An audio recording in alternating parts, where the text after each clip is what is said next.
One morning, a strange, dark cloud covered the entire kingdom.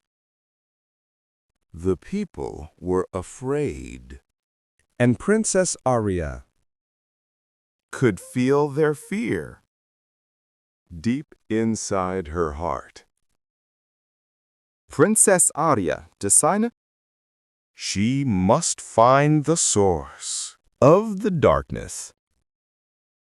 With her magical lantern, she stepped into the enchanted forest, where the tress whispered warning, a soft light shimmered, and a forest fairy appeared before her.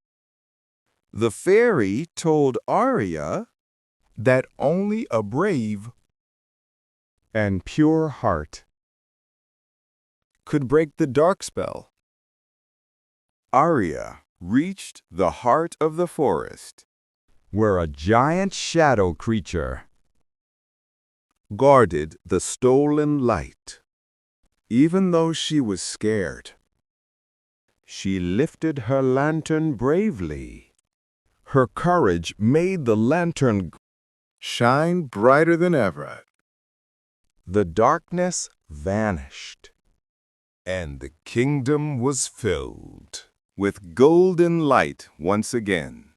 Princess Aria returned home as a true hero.